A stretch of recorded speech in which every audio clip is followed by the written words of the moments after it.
Hi, I'm Claire Atherton, and my guest for this episode of Beating BTD is Sheila Paul, a passionate advocate for mental health in the African Caribbean community.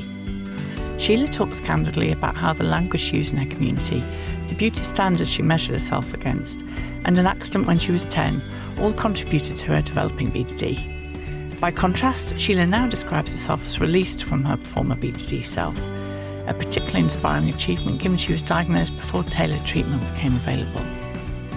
As with any episode touching on mental health, some of what Sheila shares may be hard to hear. If you're struggling, you can always come back to the episode when you feel ready.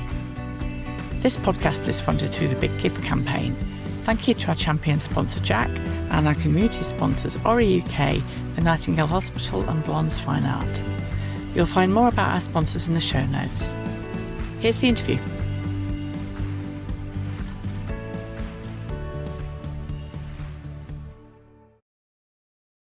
Hi Sheila, thank you so much for joining us on Beating BDDs. How are you doing?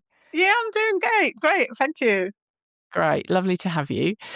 So Sheila, I wanted to start by asking you really about the amount of activity that you do around BTD. So you're the author of 9 books, including Yes. Black Girl, Broken Mirror, about your experience growing up with BTD, but you're also a passionate advocate for mental health in the African Caribbean community. So what's behind all this? What's the driving force behind all of that activity? Yes. So I think that the driving force behind my activity is my lived experience. Mm-hmm. So I know what it's like to grow up and feel uncomfortable in my own skin. I grew up in East London in the 70s when there weren't many Black people around me. So I often questioned my appearance, my dark skin tone, and my hair texture. I know that for many people, especially young Black girls today, that's still their experience. So, writing Black Girl Broken Mirror was my way of turning my pain into purpose. I wanted to create a book that I wish that I had growing up when I was a teenager.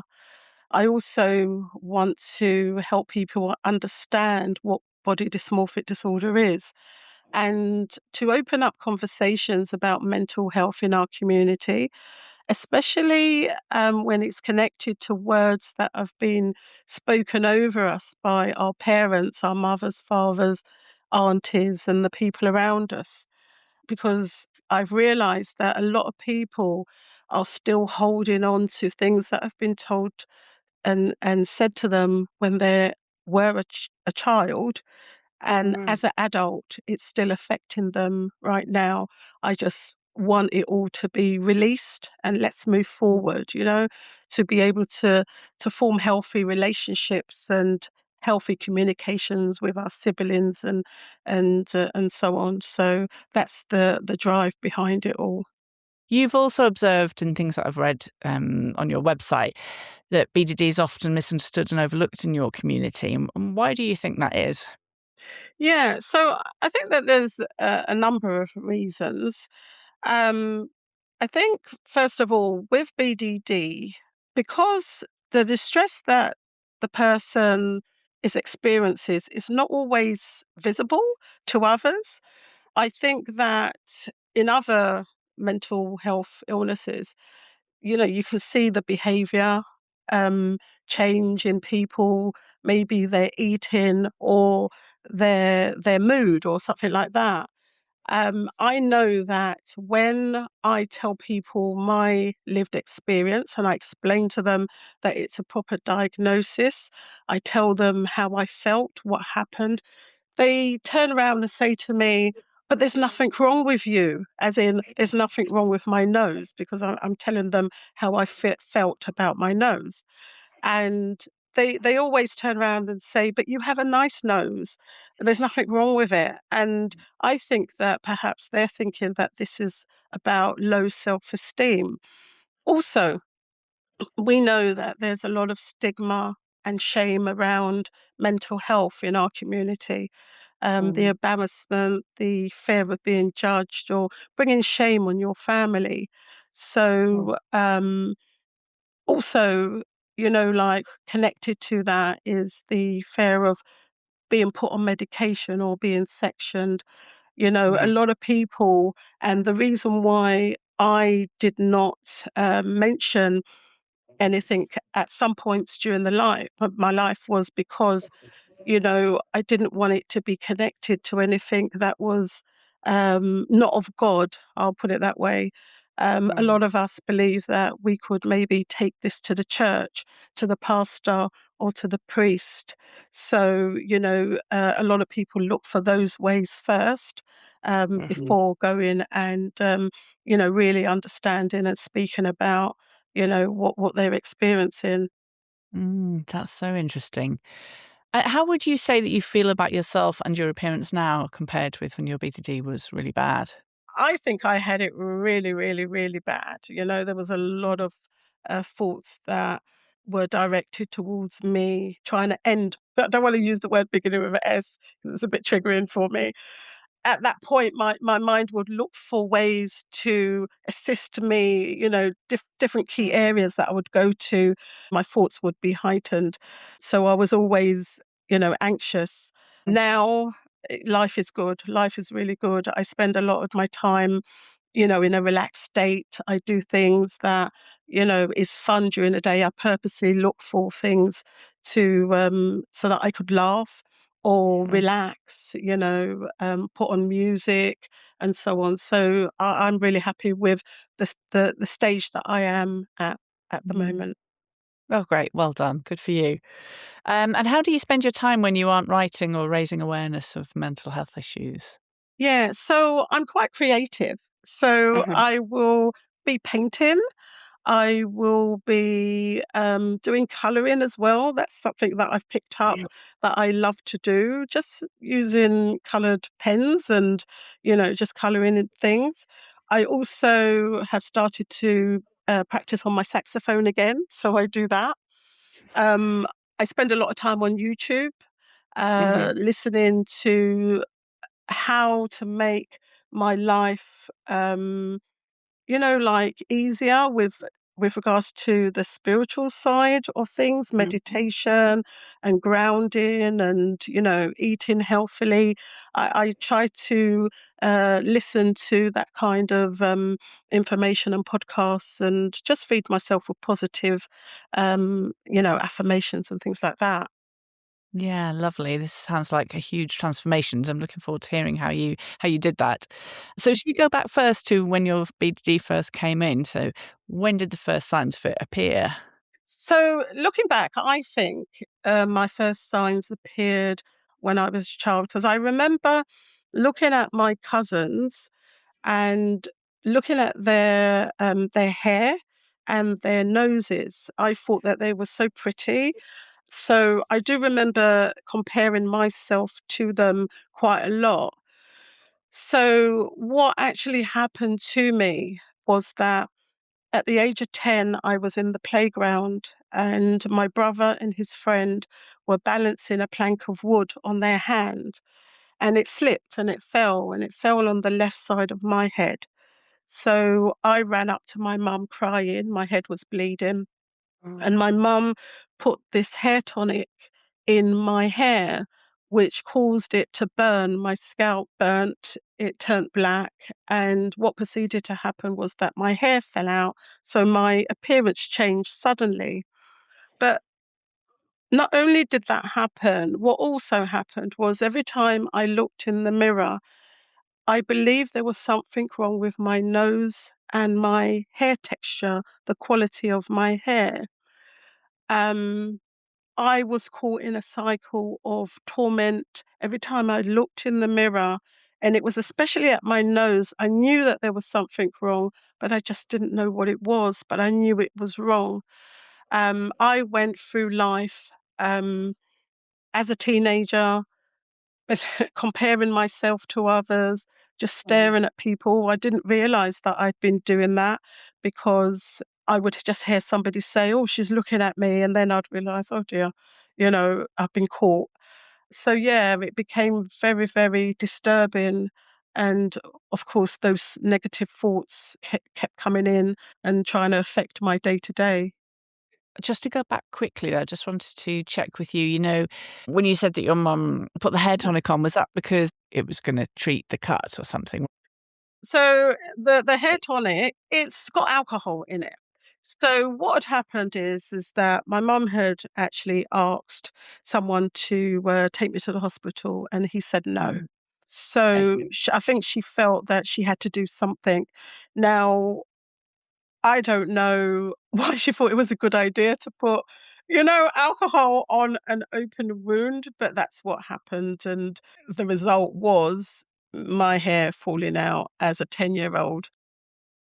And so when these feelings were growing and you were starting to enter this kind of cycle of torment, which is such an evocative way of describing it, Mm. how much do you think then that the language that you talked about earlier and the culture environment you grew up in sort of played a role in you developing that distorted view? Yeah, so I think within our community, our parents and elders can be quite direct, right? So they say Mm. what they see. They say what they see. So if you dark skin, they will mention that, and sometimes it's said as a negative. So what actually happened with me with regards to why I think that it affected me the way it did was because when I was a baby in our culture, our mothers pinched the bridge of our noses. Now, this is done to many, many babies from Africa to the Caribbean, and obviously it's brought over to the UK. So this is an experience that happens.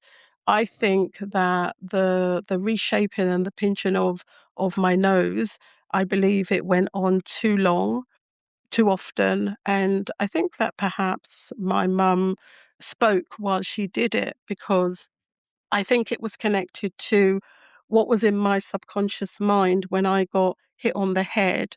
That's what came up as a negative and started to basically, distort my view of what I Yeah. saw when I looked in the mirror at myself, you know? Yeah, absolutely. And so the nose pinching then is done in order to try and make the bridge of the nose narrower, is that right? That's right, yeah.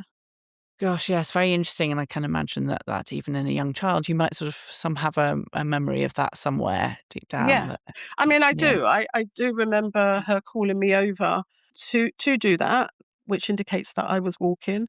So perhaps it should have stopped a while back, and it didn't. Hence me always comparing myself to my cousins. There was also talk about, there's a phrase that is used within our community about good hair. I don't know whether you're familiar with that. So good hair is hair that is softer, more Indian. My dad's side of the family were half Indian, so therefore they had what we describe and call coolie hair. So, hearing that phrase, good Mm, hair, always directed at them, never at me, I think again that sank into my subconscious mind. mm, So I believe that was the prettier, nicer hair compared to what kind of hair that I have. So, mhm, it connects to the words that we hear in the home spoken by our parents, elders, and so on. And I think that's where I got this from. makes a lot of sense, yeah. So what was your day-to-day life like then? So when you said you'd entered this cycle of torment and you were constantly comparing, and everything was pretty miserable, what was life like? Like, were you able to keep functioning? Did anyone know what was going on with you? Well, they definitely didn't know what was going on because I really didn't know what was going on myself. Mm. As a teenager, I remember I cried a lot. I stayed a lot in my bedroom. I didn't go out. I wasn't really allowed to go out after school, so I would spend my time in the my bedroom by myself. And because I had brothers, I was the only girl and I was the youngest as well. So, I didn't have another sister to sort of like to talk to open up to, and so on. So I kept everything to myself. Yeah, so I just went through life. Um, pretending that I was okay. I found ways to try to hide what was going on with regards to my negative thoughts. I would laugh a lot, I would giggle a lot. So I was even nicknamed the giggler at Mhm. school because I was trying to cover how I was feeling, Mm. and of course I am not going to tell anybody because of the shame that was attached to what was happening to me. Mm. So yeah, I just kept it to myself throughout my years. Did you have any sort of BDD behaviours, like a lot of time looking in the mirror? I would look in the mirror often, even Mm. though when I looked at it, it would make me feel really bad. I would turn away, but then I would look again. And I kept doing that. I kept doing that. And, you know, even though it really, really made me feel bad, I was caught in that cycle of keep checking. I remember I used to always look at in glass, windows, my reflection in car, the little mirrors on the side of the car. I used to do things like that all the time, you know. Yeah, I was doing a lot. I was doing a lot. Mm. And how long did this situation go on for before you actually got diagnosed? Well, I got diagnosed in 1994. Mhm. I suddenly realized that there's something not right with the way I'm thinking because there was information that I would never have known um, on a normal day. So I decided to go to my doctor and just raise my concerns to him. He Mm. then made an appointment for me to go and have an assessment at my local mental health hospital. And also, he made an appointment for me to go and have CBT counselling with Mind. So Mhm. I had both of those sessions within the year. It was when I went to the local mental health hospital that I got diagnosed with, I think they called it body dysmorphia at the time. But even though I knew what it was, still wasn't able to manage it or to stop Mm. my negative thoughts coming in because we'd had no internet at that time, so I was still left, not knowing what it was or how to deal Yeah. with it. And how effective, was the CBT counselling that you were given at the time? Yeah, I Was think at the was time it that was help? helpful. It was Mm. helpful at the time, but it didn't stop the negative thoughts. I think from the information that I was giving them, they were trying to just help me realize that I look okay and that I shouldn't worry about the way I look. But of course, I couldn't help it. And also the interesting thing I think is that because it was 1994, I don't think that the treatment protocol that's available now, that's sort Yeah, of evidence-based and approved, was available. So there was that's right. probably a limit to how much actual help you could have got through the NHS at the time. That's right. Yeah. Um, so how did you then begin to find a way through, your cycle of torment?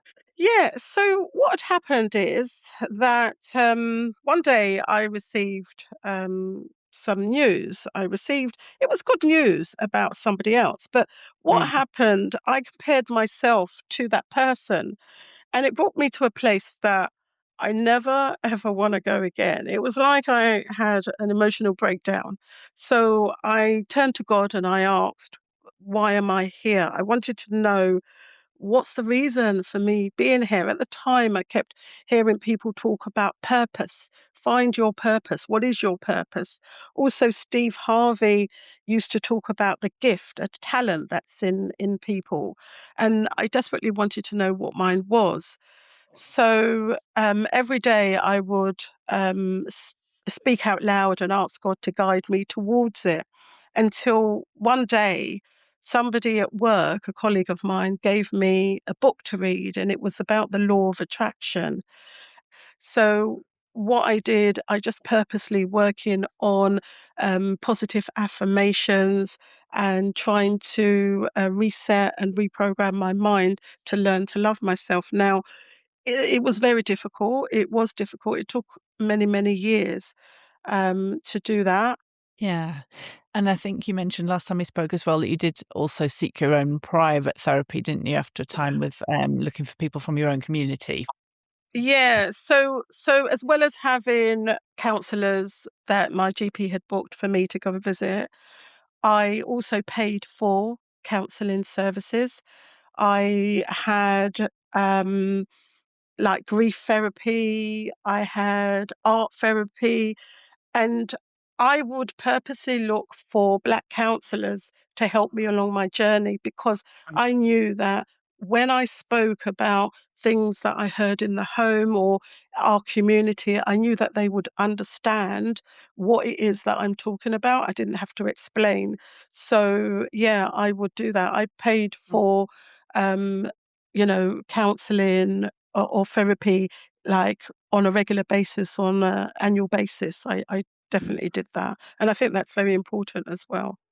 Yeah, I mean, would you say there's anything that you took away from those therapy sessions that you still find useful today or that you can still apply today? Yeah, they spoke a lot about mindfulness, grounding, going out in nature, changing your diet.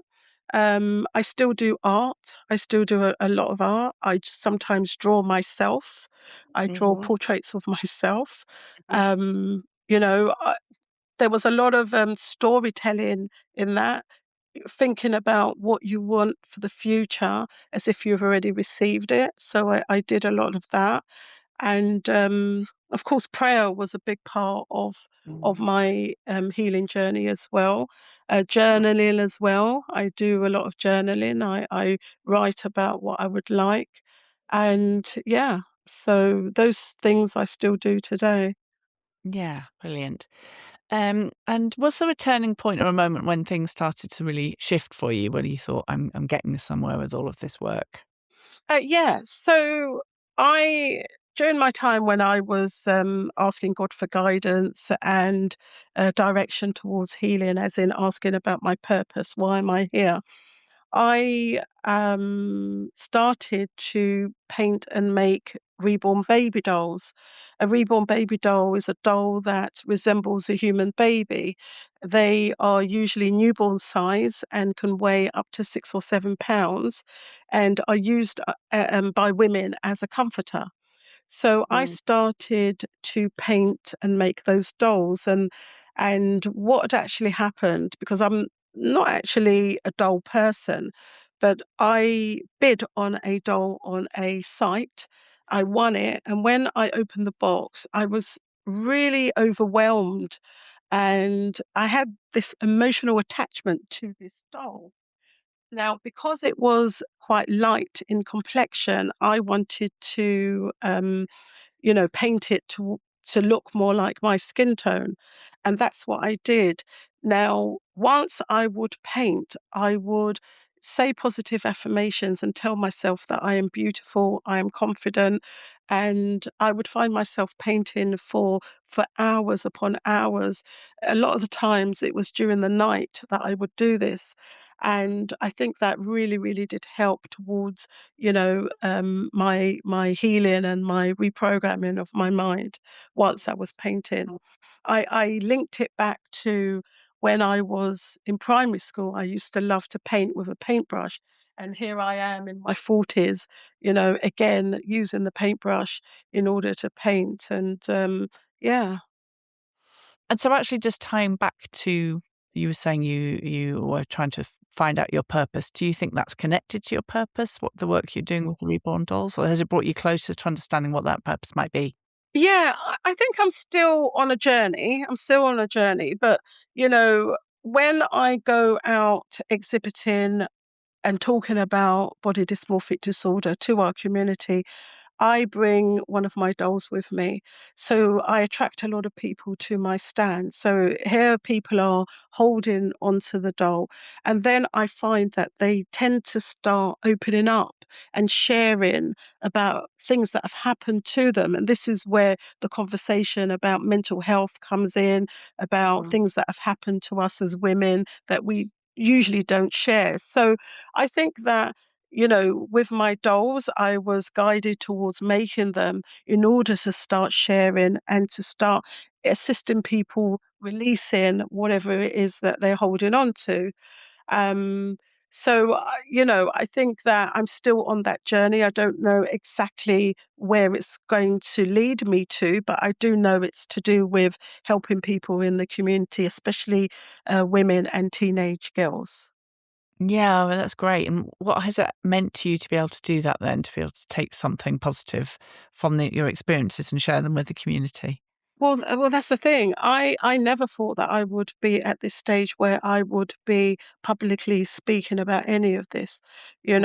know, I just think that it's really, really lovely that I can, help encourage people to go and seek help. I've had so many people come up to me and not necessarily that they've got BDD, but a lady had anorexia, but she was talking to me about BDD, thinking that's what it was, and I was able to say to her, perhaps you should go to your doctor because if you are concerned, her friend was concerned, so at least I'm able to help people and direct people of where to go to get help.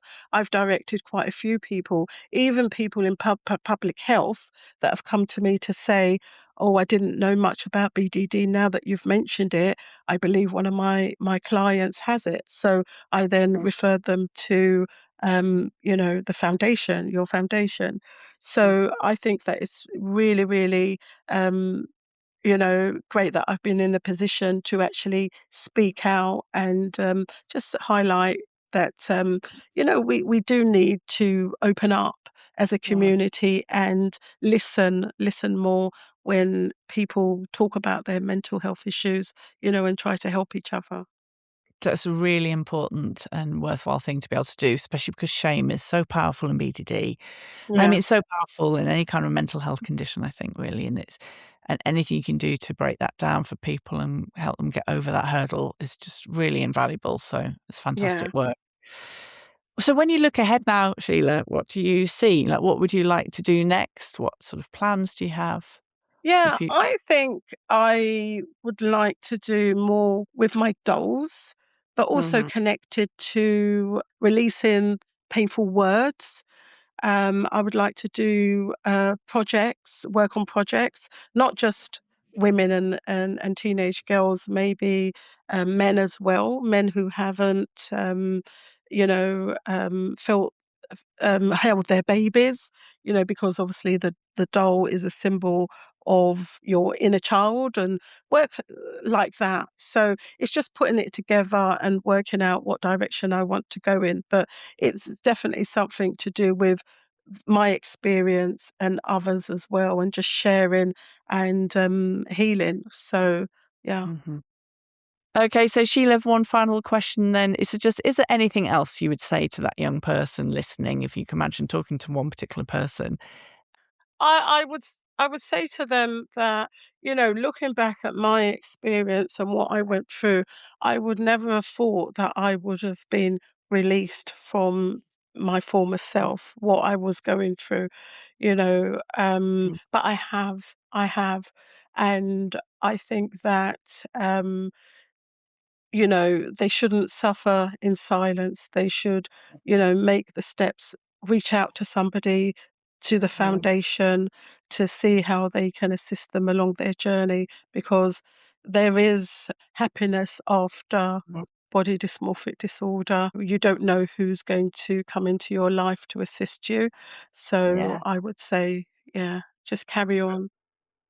Yeah. Fabulous. That's a wonderful way to end. Sheila, thank you so much. All the best for the future. And thank you for joining us on the podcast. It's been really, Thank, really interesting. thank you.